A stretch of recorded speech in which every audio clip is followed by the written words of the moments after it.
Hello, world and universe. Welcome to the Trevor Donald Experience. Manifest your truth. And today has been, well, in the last couple of weeks, it's been a really tough time here in the wonderful Midwest city of St. Louis, Missouri. Um, but it's been some trying times, especially for individuals that are in my particular age group, in our mid 50s. I lost two very dear friends of mine who succumbed to some heavy illnesses uh, that overtook uh, their physical body and spirit. They died.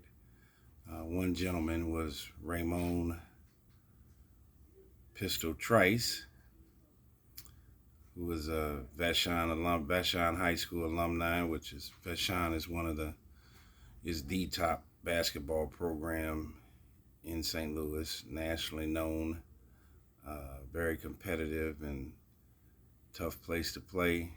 Uh, they've garnered more state championships than any high school basketball program in Missouri, to my knowledge. And Ramon Trice Pistol was a star back in the early 80s. He graduated in 1984.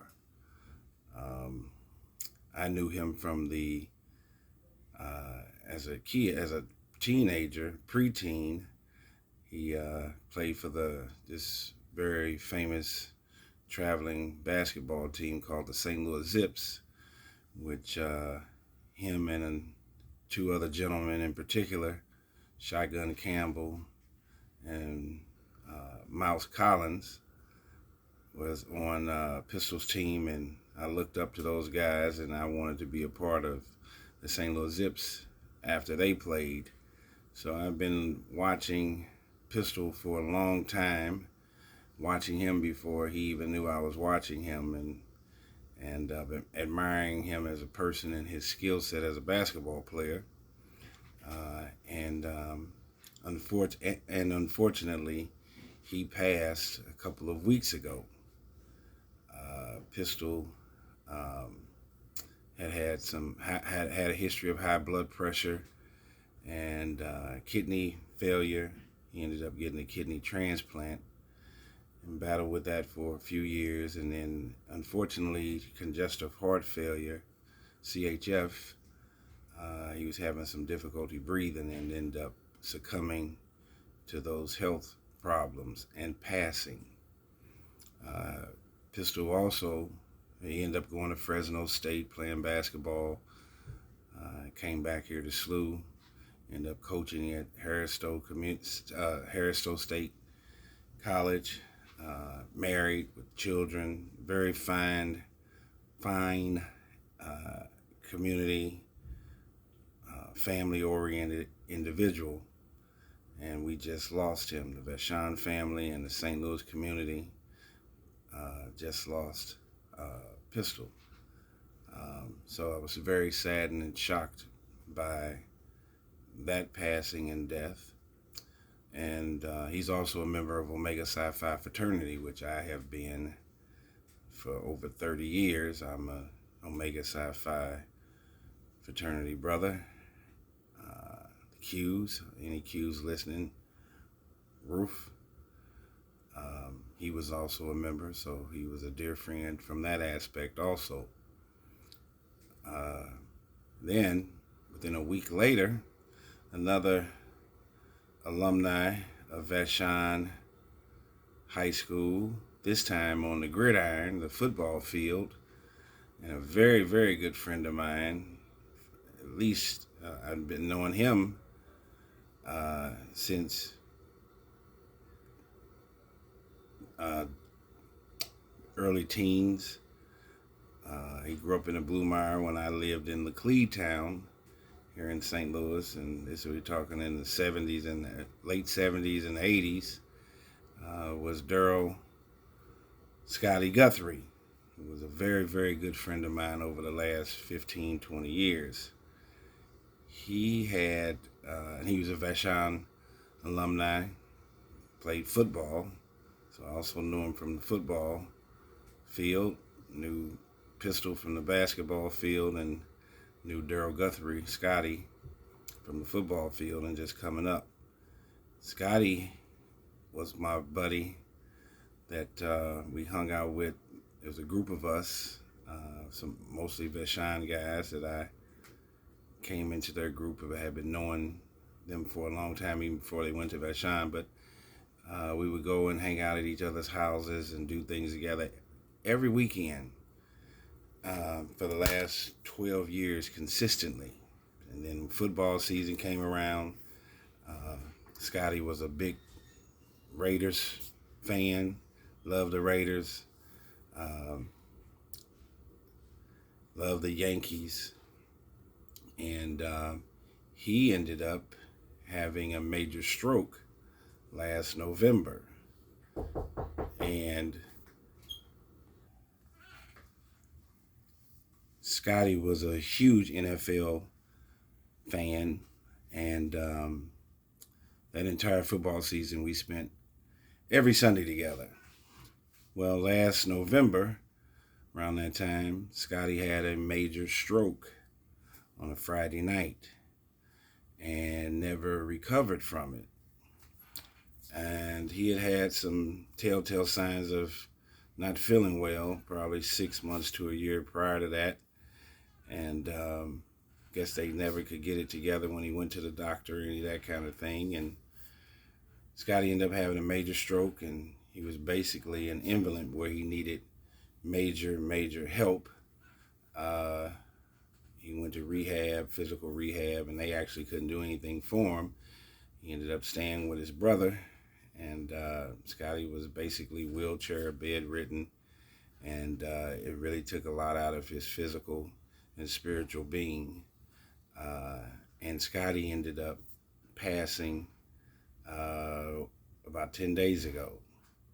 I'm saying all of this and bringing those two particular situations up for several reasons. One, now I'm in my mid-50s. Kids have grown up.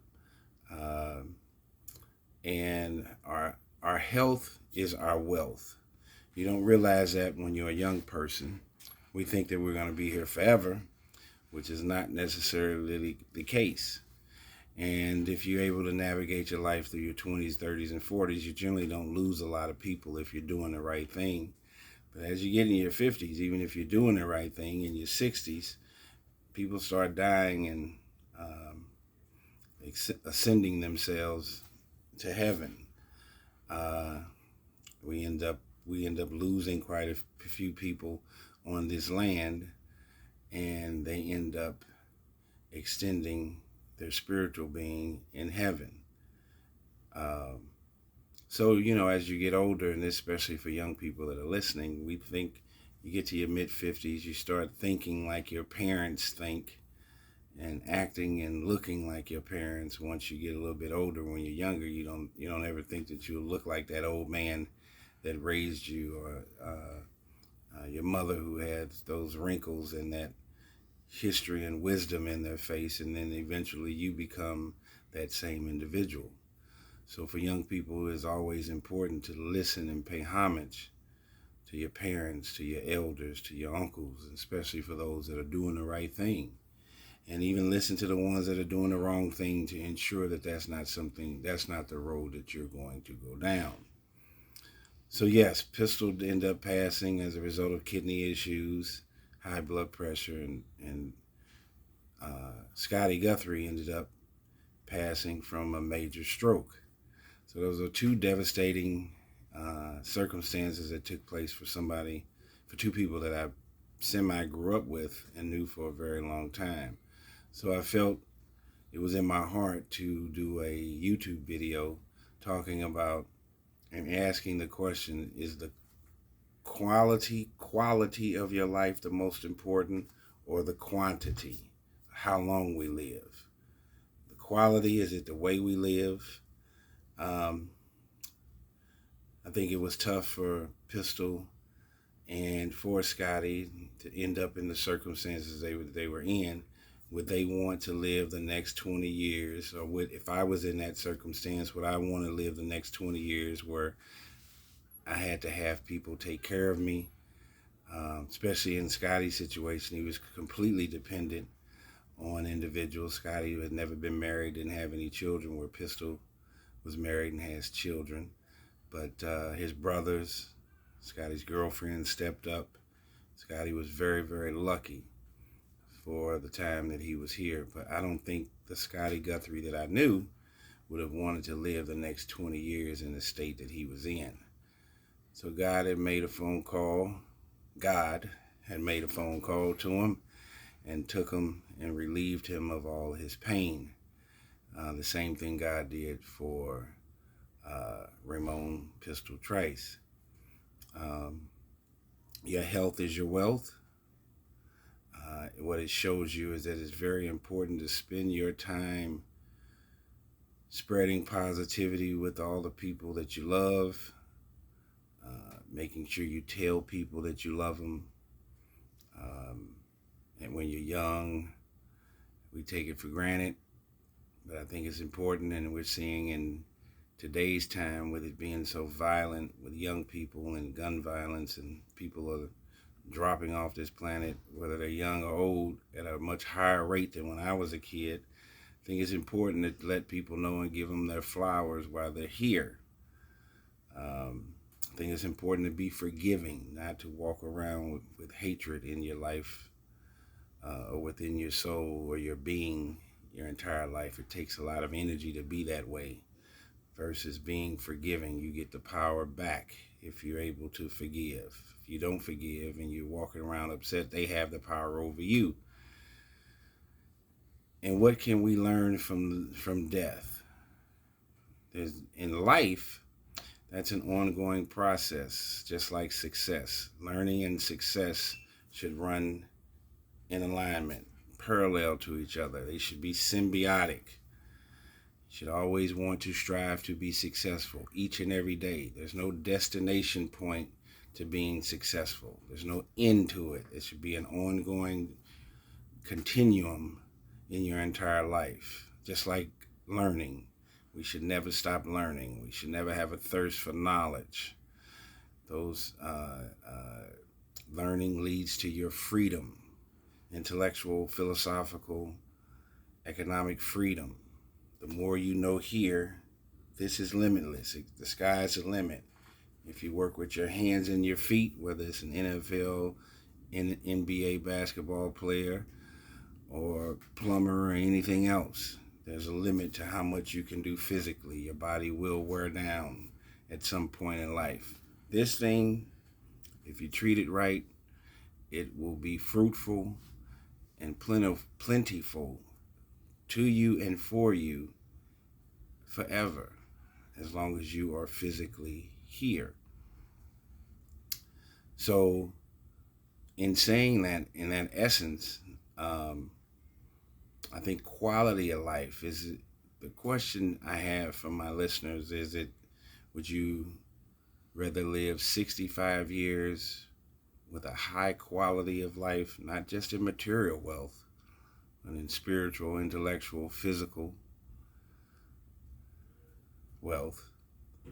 Or would you rather live till you were 95 and half of that you were codependent on someone else, and it was not at a high volume lifestyle that you would love to have, as far as freedom, intellectual stability, physical flexibility, not being codependent on anybody? And my answer to that is I'd rather have a strong quality of life versus quantity. As we know, some of our great leaders in the past, whether it's Jesus Christ, some of our great prophets, Martin Luther King, Malcolm X, a lot of these, and some of our even more talented individuals in other genres of life. Prince died at 57. Michael Jackson died at 50. Janis Joplin was young. Jimi Hendrix was a very young guy in his 20s. So it's not Tupac Shakur. So it's not how long you live, but it's how you live. Can you get all the things done that you need to get done in either this amount of time or this amount of time? And time is an element that we don't have any control of. It moves in a continuum. It constantly moves in one direction. You can't get yesterday back.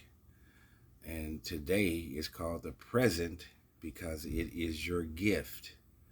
You have some control over that. And your past should not be a harbinger for your present and or your future. You should learn from your past, and what your past should teach you is to help you navigate your present and your future to make it less bumpy, more positive, and not repeat the same mistakes that you made before.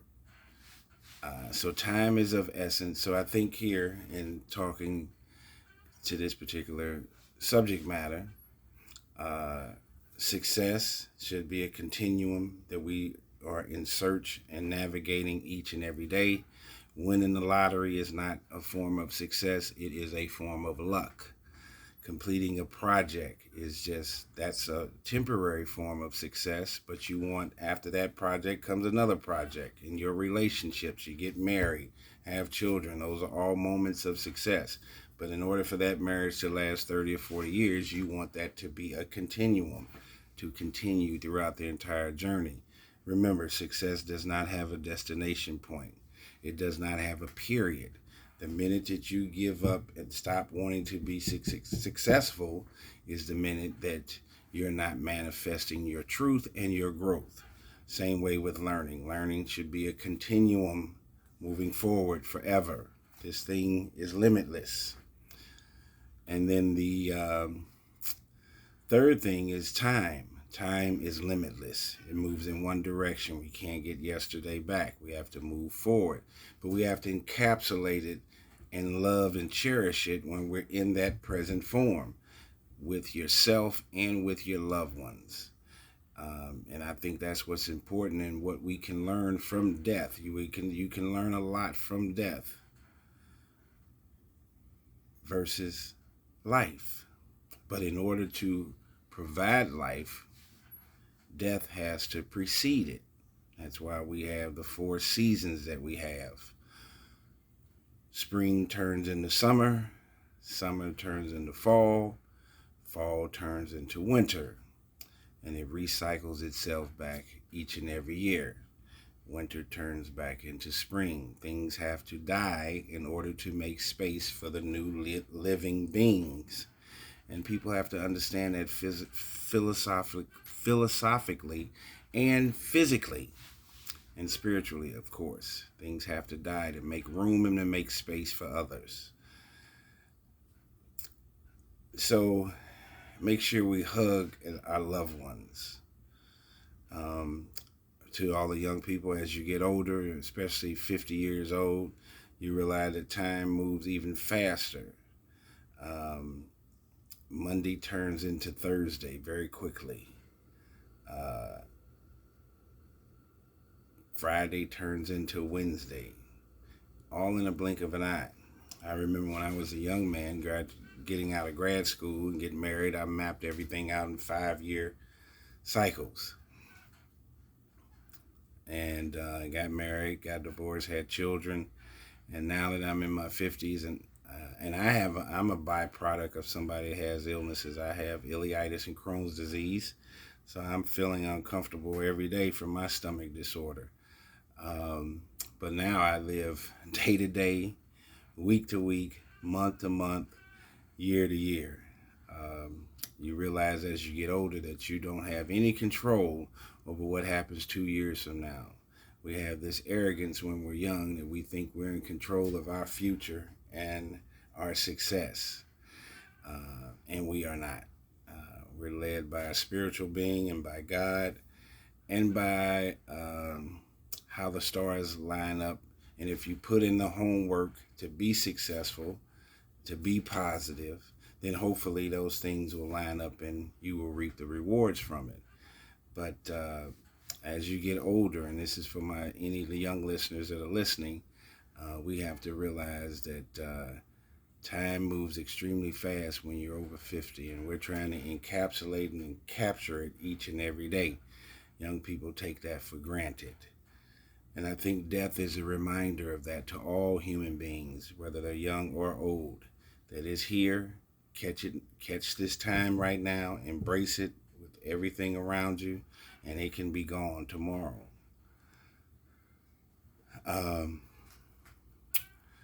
So yeah, lost two individuals. It's been a very trying time. They were very, very good brothers. Scotty Guthrie's cousin was a good friend of mine, William Guthrie, who was a middleweight champion in boxing. For those who are boxing fans, he was a middleweight champion in the mid-90s and a very good friend of mine. We don't talk all the time, but he's always in my heart and my spirit, just like his brother Stink and his other family members. And we just have to embrace each and every day. I will say this in the end, that here again, life is a learning lesson. Death is a learning lesson. All of us will succumb to it. None of us know when we're going to go, when our ticket is going to get called. I lost my mother the day before my 13th birthday to cancer. So I always use the analogy that we're all taking this trip, whether it's on a plane, train, or automobile. Some of us will have a trip from one city to the next. Some of us will have a trip from one state to the next state. And some of us will get a chance to go all the way across the country. And so some trips will be longer than others. My mother had a short trip in life. I've had a much longer one. And as a result, we have to do the best we can each and every day. Live it till its fullest in a positive direction. I keep reiterating that. The world has gotten a little crazy, and we need to get back to the more positive things in life, not just chasing a bag and worshiping things. I would say in conclusion that by Pistol and Scotty passing, that heaven has gotten two real G's, and I'm not saying, and I'm not calling that G a gangster, but heaven has gotten two good gentlemen. God needed some real good soldiers to fill those spaces up in heaven. They made their mark here on earth, and it was time. Their ticket got called, and it was time to go.